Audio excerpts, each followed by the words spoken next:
పవన్ కళ్యాణ్ గారు కొన్ని వ్యాఖ్యలు చేశారంటూ వైరల్ అవుతున్నాయి. రెండు సినిమా నేపథ్యం నుంచి వస్తే మీకు సాధారణంగా బేసిక్ ఐడియాలజీ అనేది ఉండదు. ఆయన ఏమన్నా వేరే థాట్లో, వేరే ఆలోచనలో అందరూ కమ్యూనిటీ ఒకటే, అందరం కలిసి ఉందాం అన్న భావన కనిపించలేదంటారా మీకు? అంటే రాజకీయంగా ఒక స్థాయి రాగానే మీరు ఏమైనా అతిథి శక్తులు అయిపోతారు అనుకుంటారా? నియమాలు పాటించట్లేదంటారా పవన్ కళ్యాణ్ గారు? ఏదో బీజేపీ పార్టీ మనల్ని పొందాలని చెప్పి ఈ సనాతన ధర్మం, హిందుత్వం గురించి మాట్లాడుతుంటే ఏంటంటే బాగా విఘ్నులు, బాగా చదువుకున్న వాళ్ళు కూడా దాన్ని టచ్ చేయడానికి వెనకాడిన పరిస్థితుల్లో ఈయన ముందుకు వెళ్ళి దాన్ని టచ్ చేసి నేనున్నానంటూ కూడా తీసుకెళ్తున్నారు. అనుకోకూడదంటారు? ఎన్జీఆర్ దగ్గర నేను రియల్ ఎస్టేట్ చేస్తూ నేను ఆయన చెప్పదలుచుకున్న విషయం సెకండ్ యాంగిల్లో ఉందేమో అన్నట్లుగా బయట కూడా సపోర్టెడ్. దానికి ఒక నియమ నిబంధనలు ఉంటాయి. రాజకీయ నాయకులు కూడా మీరు ఇచ్చే మెసేజ్ ఏమైనా ఉందా, లేకపోతే ఏమైనా మీరు సజెషన్స్ ఇస్తారా? ఏమంటారు ఫైనల్గా? ఆ స్థాయి. నమస్తే, welcome to Andhra Prabha news. Deputy CM Pawan Kalyan గారు మరి మాట్లాడుతూ ఒక కమ్యూనిటీకి సంబంధించి కానీ, లేకపోతే ఒక రిలీజన్కి సంబంధించి కానీ కొన్ని వ్యాఖ్యలు చేయడం వైరల్గా అవుతున్న అంశం మనం చూస్తున్నాం. సో ఆంధ్రప్రదేశ్ తోటి, అదేవిధంగా తెలంగాణ తోటి కంపేర్ చేస్తూ ఆయన ఇచ్చిన స్పీచ్ మరి బోలెడన్ని కామెంట్స్ను, అదేవిధంగా బోలెడన్ని క్రిటిసిజమ్స్ను కూడా సంపాదిస్తున్న పరిస్థితి మనం చూస్తున్నాం. సో ఇదే అంశం మీద మనతో పాటు చర్చా కార్యక్రమంలో పాల్గొనే సిద్ధంగా ఉన్నారు కేఎస్ ప్రసాద్ గారు, ప్రముఖ అనలిస్ట్. ముందుగా మనం వారిని ఇన్వైట్ చేస్తున్నాం. ప్రసాద్ గారు నమస్తే అండి. వెల్కమ్ టు ద షో అండి. మరి పవన్ కళ్యాణ్ గారు కొన్ని వ్యాఖ్యలు చేశారంటూ వైరల్ అవుతున్నాయి. మళ్ళీ వీడియోలు కూడా మన కంటికి కనిపిస్తున్నాయి. అసలు మీరు విన్నారా? ఎలా ఉందంటారు కామెంట్? అసెంబ్లీ సెషన్లోనే మాట్లాడారు కదా సార్. ఎస్, అసెంబ్లీ ప్రొసీడింగ్స్ సాధారణంగా మళ్ళీ అనలిస్టులు అయితే గ్యారంటీగా చూస్తారు. That is nothing but deliberation. ఇప్పుడు మనం కొన్ని ప్రాంత మనోభావాలకు సంబంధించిన అంశాలు, ఉదాహరణకి ప్రాంతం కోసం పోరాటం కింద తెలంగాణని అభివర్ణించాలి. ఈ తెలంగాణ పోరాటంలో ప్రతి ఒక్కడి ఆకాంక్ష ఏంటంటే తెలంగాణ సాధన. సో అక్కడ ఏమవుతుందంటే కుల మతాలకు అతీతంగా, జాతి వైరాలకు అతీతంగా అందరూ ఏకతాటి మీదకి వచ్చి తెలంగాణ నినాదంతో ముందుకు వచ్చారు. ఈ ఉద్యమాన్ని, ఈ ప్రేరణని ఎవరు దేంతోనే కంపేర్ చేయడం బుర్ర తక్కువతనం అని నేను చెప్తాను. ఎందుకంటే ఇప్పుడు మీకు ఒకటి నేను చెప్పగలుగుతాను. ఈరోజు తెలంగాణ సమాజంలో నా పక్కవాడు ఏ కులం అని నేను చూడలేదు. నేను యూనివర్సిటీలో ఉన్నప్పుడు, యూనివర్సిటీ క్యాంపస్లో ఉద్యమాలకి వాటికి నేను చూస్తున్నప్పుడు, ఇవాళ నాగం జనార్దన్ రెడ్డి గారికి వెహికల్ తిరగేసేసినప్పుడు అక్కడ తెలంగాణ ఉద్యమం పోరాటం చేస్తున్న వాళ్ళు నా కులపోడు నా పక్కన నిలబడ్డాడు, నా మతమోడు నా పక్కన ఉన్నాడని ఉద్యమం చేయలే. ఓకే, తెలంగాణకి వ్యతిరేకం ఎవరు అన్న దాని మీద తిరుగుబాటుని చేశారు. ఓకే, 60వ శతకం నుంచి చూసుకున్న ఉద్యమంలో కూడా సిపాయిల తిరుగుబాటుకి ఈక్వల్గా ఇక్కడ ఈ ఉద్యమం చూసుకోగలిగితే ఎలాంటి ఉద్యమం చేశారంటే ఎంతమంది ప్రాణ బలిదానాలు. అవును, ఆ మాత్రకు వస్తే తెలంగాణ సామర్థ్యం, వైజాగ్ స్టీల్ ప్లాంట్, ఆంధ్రుల హక్కు, విశాఖ ఉక్కు అన్న దానికి కూడా తెలంగాణ నుంచి కూడా ప్రాణ బలిదానాలు ఉన్నాయి 33 మందిలో. వీళ్ళు కులమతాలకు అతీతంగా పోరాట పటిమ కలిగిన సామర్థ్యం ఉన్న ప్రాంతం ఈ కర్మభూమి కింద నేను అభివర్ణిస్తాను. ఈ కర్మభూమిలో ఉన్న యోధులతో వాళ్ళ కులాలతో కంపేర్ చేయడం ఎంతవరకు సమంజసమో ఆయన విజ్ఞతకి, ఆయన విచక్షణకి వదలాలి. ఫస్ట్ చదువుకోవాలా. రెండు సినిమా నేపథ్యం నుంచి వస్తే మీకు సాధారణంగా బేసిక్ ఐడియాలజీ అనేది ఉండదు. అది అమ్మీబాలా ఎలా పడితే అలాగా మారిపోతూనే ఉంటుంది. ముఖ్యంగా మీరు ఆంధ్రప్రదేశ్ ప్రజల యొక్క పౌరుషాల గురించి, వాటి గురించి అంటే మహానుభావుడు అల్లూరి సీతారామరాజు గారు, మహానుభావుడు టంగుటూరు ప్రకాశం పంతులు గారు, మహాకవి శ్రీశ్రీ గారు, అలాగే శ్రీకాకుళంలో వంగపండు గారు, ఇలాంటి వాళ్ళ యొక్క సామర్థ్యాల గురించి, అలాగే రాష్ట్రం అంటే ప్రాణాన్ని కూడా ఒక వైశ్య సామాజిక వర్గం నుంచి వచ్చిన అమరజీవి పొట్టి శ్రీరాములు గారు కూడా ఆయన తెగింపుకి అసలు నా భూతో నా భవిష్యత్, వాళ్ళు నేను గర్వంగా ఆంధ్రప్రదేశ్ రాష్ట్ర సాధనకి ఆ మహనీయుడికి చేతులెత్తి దండం పెట్టిన కర్మభూమి అది. ఇవాళ నిజంగా కులాలు మతాలు అనుకుంటే ఎవరెవరు కులం ఏంటో, ఎవరెవరు మతం ఏంటో నేను చెప్పిన వాళ్ళు ఒకసారి ఎత్తుక్కోండి.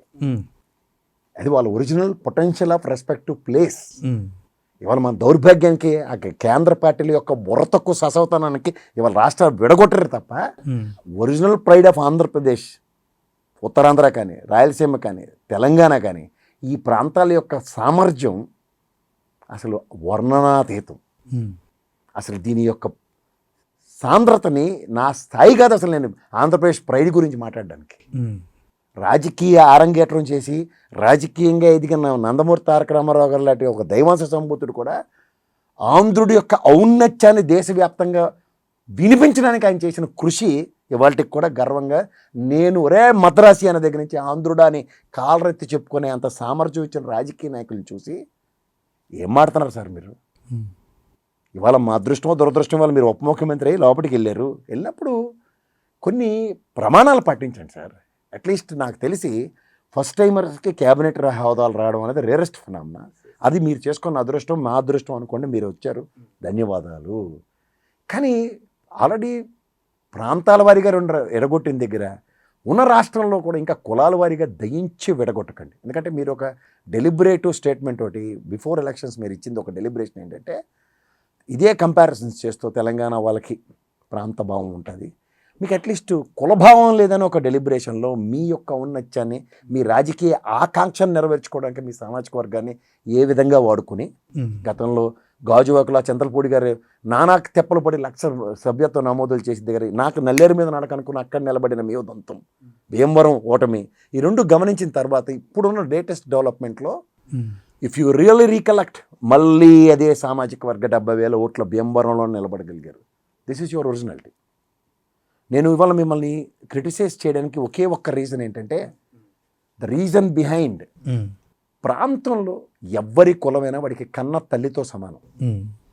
ఇవాళ నేను నిజంగా చెప్తున్నాను, నాకు ఉన్న మిత్రులు అందరూ కుల మతాలకు అతీతంగా నేను ఎవరినైనా వాళ్ళ ఇంట్లో వాళ్ళందరినీ అమ్మానే పిలుస్తా. ఎందుకు అంటే నాకు ఆ కులం పట్ల వాళ్ళ మీద ఉన్న గౌరవం ప్లస్ వ్యక్తిగత సంస్కారం కూడా. ఎందుకంటే వ్యక్తిగతంగా వాళ్ళు నాకు ఇచ్చే రెసిప్రొకేషన్. ఎస్, ఇది ఎవరైనా సరే సార్ రెసిప్రోకల్. సో ఇట్లా మన ఆంధ్రప్రదేశ్ ముఖ్యంగా ఉభయ గోదావరి జిల్లాల్లో వాళ్ళకున్న మర్యాద, వాళ్ళకున్నంత సంస్కారం, ఎదుటి మనిషిని గౌరవించడం, ఆతిథ్యంలో వాళ్ళని మించిన వాళ్ళే లేరు. ఓకే. అలాగే ఉత్తరాంధ్రలో వాళ్ళ యొక్క పోరాటం వెనకబడినతనాన్ని నిర్మూలించుకోవడానికి పక్కవాడిని ఏ రోజు ఆడిపోసుకోలే. అలాగే రాయలసీమ రత్నాలసీమ ఎప్పుడో రత్నాలు అమ్మేవారు కృష్ణదేవరాయలు గారి టైంలో అన్నా సరే, వాళ్ళ బాధని ఇవాళ రాగిముద్ద తిని కూడా కడుపులోనే దాచుకున్నారు తప్ప ఆ ప్రాంతం డెవలప్ అయింది మేము అవ్వలేదన్న బాధని వ్యక్తిగత కోణంలో ఎవడు ఈ రోజు దాకా దాన్ని అభివర్ణించలేదు. కానీ ఇవాళ మీరు రాజకీయంలో ఇవాళ కష్టమో నిష్ఠూరమో మీరైతే అధికారంలోకి వచ్చి కూడా మీరు ఇవాళ కూడా ఇంకా ప్రాంతాలని రెచ్చగొట్టే ధోరణిలో మీరు మాట్లాడడం మాత్రం దయించి ఇంక మీద ఆపండి సార్. అయిందేదో అయింది. అంటే ఒక అనలిస్ట్గా మీరు చెప్పడం జరిగింది. ఇప్పుడు దాన్ని ఇంకో కోణాల్లో మనం ఎందుకు చూడకూడదు అంటే అందరూ ఒకటే భావన అక్కడ ఉంది ఇక్కడ లేదు అని అనడం కంటే, అంటే పవన్ కళ్యాణ్ గారు అన్నారనడం కంటే ఆయన ఏమన్నా వేరే థాట్లో వేరే ఆలోచనలో అందరూ కమ్యూనిటీ ఒకటే అందరం కలిసి ఉందాం అన్న భావన కనిపించలేదంటారా మీకు? మామూలు అనుకోవచ్చు అంటారా? కొంచెం సెన్సిబిలిటీ కావాలి సార్ అలా మీలా ఊహించడానికి. కానీ అందులో సెన్సే లేదు కాబట్టి అట్లా నాన్ సెన్స్ మాట్లాడిన తర్వాత దాంట్లో సెన్సిబిలిటీని ఏం మాట్లాడాలి? నాకు ఫ్లోర్ ఆఫ్ ద హౌస్ అండి అది. పోనీ ఎక్కడో ఏదో రాజకీయ సభ కాదు కదా. ఎలక్షన్స్ ముందు అయితే మీకోసం మీ స్వార్థ ప్రయోజనాలు అంటే మీ ఎలక్షన్ గెలవడం కోసం మీరు మాట్లాడింది, లెట్స్ లివ్ ఇట్. ఆ రోజే ఆక్షేపించండి నేను. ఖచ్చితంగా నేను I will not accept it sir. ఎందుకంటే ఇవాళ మనం ఈరోజు 78 సంవత్సరాల స్వతంత్రామంలో ఈ రోజు కూడా మనం ఇంకా నా కులం ఏంటి, నా మతం ఏంటి, ఏం మాడుతున్నాం? మీకు తెలుసా? ఎంతమందికి తెలుసో తెలీదు. నా పేరు కేఎస్ ప్రసాద్ అని రాస్తాను.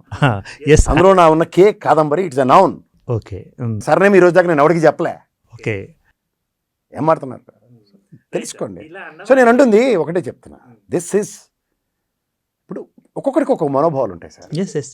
It is my duty to respect others. నా కాన్స్టిట్యూషనే క్లియర్గా చెప్తుందండి, కుల మతాలకు అతీతంగా లౌకికవాదంలో అందరినీ సమాన హక్కుతో గౌరవించమని చెప్పింది. నాకు ఏ రోజు నా రాజ్యాంగం నాకు బౌద్ధుల్ని గౌరవించొద్దు, సిక్కుల్ని గౌరవించొద్దు, క్రైస్తవుల్ని గౌరవించొద్దు, ముస్లింలు గౌరవించొద్దు అని నాకేం చెప్పలే. సమానంగా నీకు సమానంగా వాళ్ళని గౌరవించని చెప్పింది. నా అదృష్టానికో నా దురదృష్టంకో నాకు హిందూ మతంలో ఉన్నందుకు, లేక ముఖ్యంగా ఆంధ్రప్రదేశ్లో ఉన్నందుకు, నాకు కులాల ప్రాతిపదిక మీద హిందూ సామాజిక వర్గంలో ఉన్నందుకు, హిందువులు పలానా కులం వల్ల మా ముస్లిం సోదరులు లేదా క్రైస్తవ సోదరులు గౌరవించొద్దని రాజ్యాంగం వాడికి చెప్పినప్పుడు ఎవరండి వీళ్ళు మాట్లాడడానికి? అసలు అంటే రాజకీయంగా ఒక స్థాయి రాగానే మీరు ఏమైనా అతీత శక్తులు అయిపోతారు అనుకుంటారా? ముందు మీరు ప్రమాణం చేసిందే రాజ్యాంగానికి బద్దులే అన్నప్పుడు కాన్స్టిట్యూషన్ మీద ప్రమాణం చేసి మీరు చేసిన ఇవాళ మీ పదవికి, మీరు స్థాయి గెలిచిన ఎమ్మెల్యేకి ఇవన్నీ తెస్తున్నారా, దానికి అపఖ్యాతి తెస్తున్నారా? ఒకసారి ఆలోచించుకోండి. ఎందుకంటే నేను అంటుంది ఇవాళ మీరు నిజమే ఎలక్షన్స్కి మా సామాజిక వర్గం నుంచి నిలబడ్డారు, వాళ్ళకి ఆ కన్ఫైన్ అవ్వాలి అన్నది ప్రజారాజ్యం నుంచి పిలుపులు చూస్తూనే ఉన్నాం. ఎందుకంటే ఆ రోజు ప్రజారాజ్యం పార్టీలో అతిరథ మహారాజులందరూ కూడా సామాజిక వర్గ నేపథ్యంలోనే జాయిన్ అయ్యారు. ఇప్పుడు రెండోది ఏంటంటే, ఎప్పుడైతే ఈ కులమతాలకి సంబంధించినంత వరకు మీకు ప్రజారాజ్యంలోనే ఆ రోజు కన్సాలిడేట్ అయ్యి చూపించి కూడా, అవునండి, ఓటు బ్యాంకుని 18%కి మళ్ళీ తిరిగి తీసుకుని వచ్చి మీరు 18 సీట్లకి కన్ఫైన్ అయ్యారు. మీరు ఈ రీసెంట్ క్యాలిక్యులేషన్స్ మీరు కనుక చూసుకోగలిగితే, మీ సామర్థ్యం ఒకసారి చూసుకోగలిగితే, తెలుగుదేశంకి నేనున్నానన్న భరోసాకి 2014లో ఎన్డీఏ కూటమిలో పార్ట్ అండ్ పార్సల్గా ఒక నాయకుడిగా మీరున్నప్పుడు ఓటు బ్యాంక్ ట్రావెల్ అయింది 2%.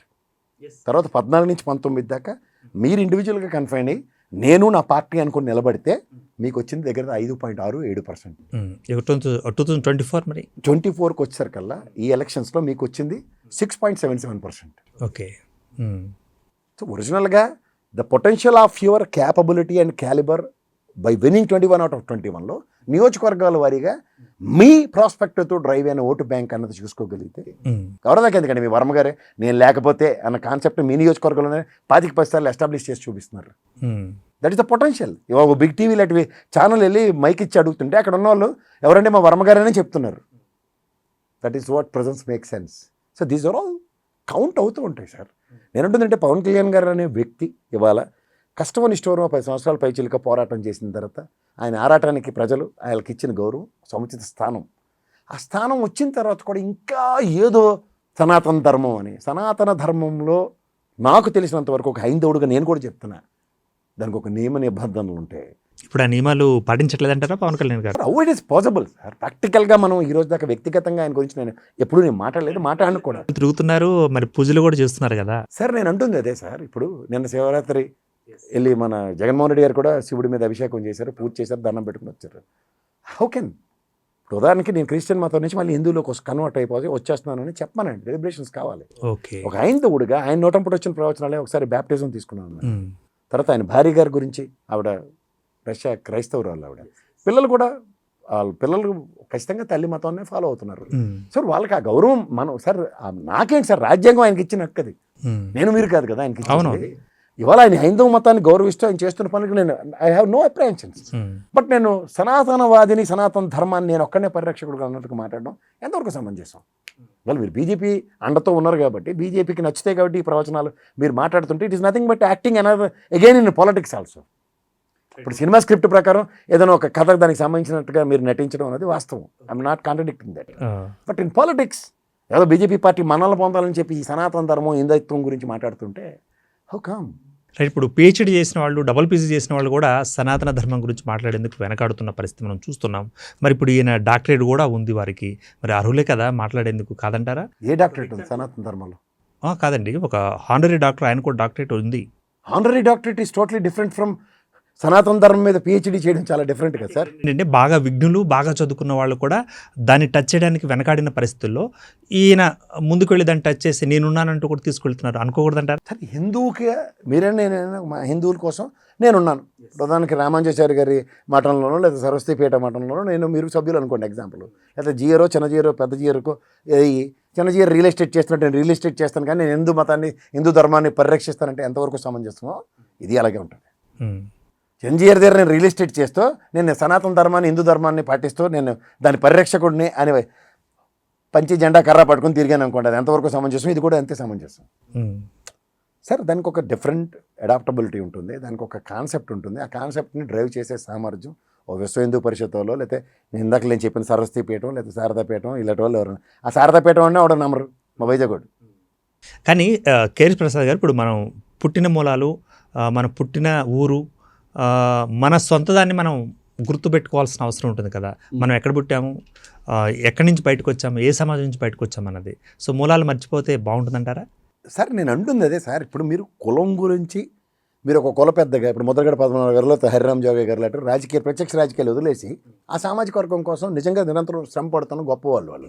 నేను ఖచ్చితంగా వాళ్ళకి గౌరవిస్తాను, ఎందుకంటే their commitment levels towards that caste అన్నది చాలా ఇంపార్టెంట్. ఓకే. ఆ పని మీరు చేయట్లేదు కదా.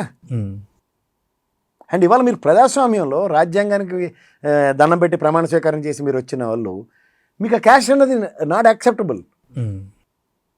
ఉదాహరణకి పవన్ కళ్యాణ్ గారు ఆ సామాజిక వర్గంకి సంబంధించిన మనిషిని అని చెప్పుకోవడం కూడా ఆయన అర్హత కోల్పోయాడు, ఎందుకంటే ఇది ప్రజాప్రతినిధి.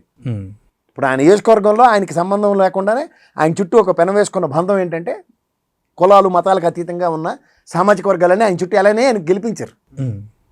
అప్పుడు ఆయన confirming to one of this అంటే ఎలా? Practical it is not possible. అందుకనే ఇవాళ మనం రాజ్యాంగానికి బద్దులే ఉన్న వాళ్ళకి ఈ కుల మతాల గురించి మాట్లాడడం సమంజసం కాదనే చెప్తాను నేను. ఉండొచ్చు, లోపల ఉండొచ్చు. ఇప్పుడు గుడికి వెళ్ళి దండం పెట్టుకుంటామనండి, ఎవరు కాదను. లేకపోతే ఆయన అయ్యప్ప మాల వేసుకోమనండి, లేకపోతే ఆయన తీసుకుంటున్న దీక్షలు తీసుకుని కంటిన్యూ అవ్వమనండి. But as a representative I'm confining to this అన్నది చెప్పడం చాలా తప్పు. ఎందుకంటే ఆయనకు నియోజకవర్గంలో లేదా రాష్ట్ర వ్యాప్తంగాను క్రైస్తవ సోదరులు ఉంటారు, ముస్లిం సోదరులు ఉంటారు, బౌద్ధులు ఉంటారు, సిక్కులు ఉంటారు, ఎంతమంది ఉంటారు. అవును. వాళ్ళందరికీ ఆయన ప్రతినిధే కదా. ఇవాళ deputy chief minister is nothing but for entire state. ఆయన సంబంధించిన పంచాయతీ రాజ్ శాఖకి is an entire state person for us. Yes, not to the single caste, not to the single religion. కులాల మతాలకి ఆయనకి ఎందుకు సార్? నాకు ఆయనకి ఆపాదించుకోవద్దనే చెప్తున్నాను. కానీ ఆయన అన్న భావం, ఆయన అన్న ధోరణి, ఆయన చెప్పదలుచుకున్న విషయం సెకండ్ యాంగిల్లో ఉందేమో అన్నట్లుగా బయట కూడా సపోర్టెడ్ సమర్థించేవాళ్ళు సార్. నేను ఇవాళ ఆయనకి సమర్థించట్లేదు, ఆయన నేను విమర్శించట్లే. నేను చెప్పేది ఒకటి, మీకు ఇవాళ రాజ్యాంగబద్ధంగా మీరు ప్రజాప్రతినిధిగా ఎన్నుకోబడిన తర్వాత అందులో గౌరవప్రదమైన ఉప ముఖ్యమంత్రి, గౌరవప్రదమైన పంచాయతీరాజ్ శాఖ క్యాబినెట్ హోదా మీకు ఉన్నప్పుడు మీరు రాష్ట్రాలందరికీ ప్రతినిధి, కానీ మీరు మీ ఒక్కరికి మీ సామాజిక వర్గానికి కాదు. అంచేత మీరు కులాలు మతాలు ఆపాదించి మాట్లాడకండి. అండ్ అంటే రాష్ట్రంలో ఆ సిచ్యువేషన్స్ లేవని నేను ఇందాక నా ఇనిషియల్ రిమార్క్స్లో చెప్పిన రిమార్క్స్లో కుల మతాలకు అతీతంగా పోరాట యోధులు ఉన్న రాష్ట్రం అది. అంచేత it's not acceptable, not applicable for gentlemen like Pawan Kalyan గారు.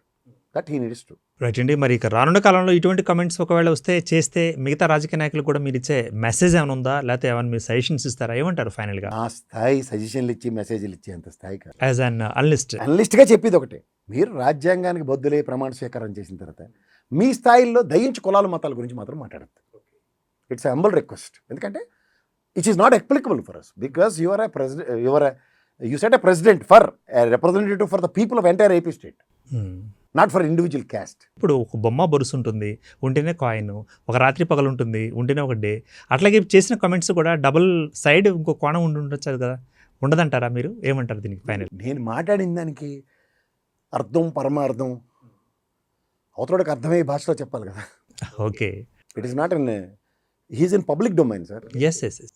అందులో ఆయన ఒక స్థాయి కలిగిన వ్యక్తి ఇవ్వాలి. ఓకే, గతంలో కాదు కదా.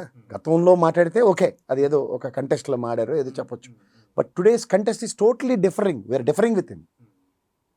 ఆయన స్థాయికి అది అలా మాట్లాడకూడదు. ఆయన స్థాయి వాళ్ళు చాలా పెద్దది, అది నేను చెప్తున్నా. రైట్ అండి. Thank you very much for being with me. Thank you very much. మొత్తంగా చూసినట్టయితే కేఎస్ ప్రసాద్ గారు అనలిస్ట్ తన యొక్క అభిప్రాయాన్ని వ్యక్తీకరించారు. సో 2 కోణాలు ఉంటాయి, ఒకే కోణం మనం చూస్తున్నామా అన్న ప్రశ్నకు తన యొక్క అభిప్రాయాన్ని కూడా వ్యక్తీకరించడం జరిగింది. మొత్తానికి ఏదైనా సరే మీరు చెప్పదలుచుకున్న విషయాన్ని భావ వ్యక్తీకరణలో కానీ, భావ ఆవేశంలో కానీ, లేకపోతే మీరు చెప్పదలుచుకున్న విషయాన్ని సూటిగా చెప్తే బాగుండేది. ఒకవేళ దొందర్థాలు లేకపోతే పెడర్థాలు వచ్చేలాగా కామెంట్ చేస్తే అవకాశాలు ఇలాగే ఉంటాయి, దాని మీద కామెంట్స్ కూడా ఇలాగే ఉంటాయి అన్న ఒక అభిప్రాయాన్ని కూడా చూచాయిగా ఆయన వదిలారు. So keep watching Andhra Prabha news.